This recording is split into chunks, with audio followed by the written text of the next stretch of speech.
هل أتاك حديث الغاشية وجوه يومئذ خاشعة عاملة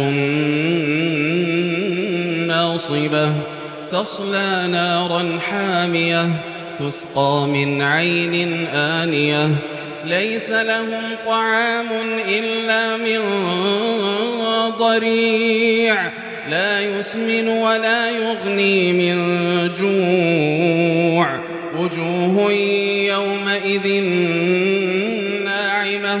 لسعيها راضية في جنة عالية لا تسمع فيها لاغية فيها عين جارية فيها سرر مرفوعة وأكواب موضوعة ونمارق مصفوفة وزرابي مبثوثة أفلا ينظرون إلى الإبل كيف خلقت وإلى السماء كيف رفعت وإلى الجبال كيف نصبت وإلى الأرض كيف سطحت فذكر إنما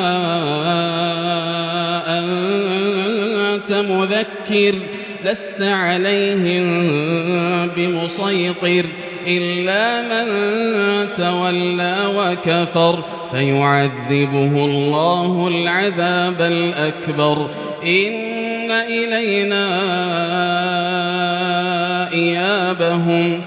ثم إن علينا حسابهم.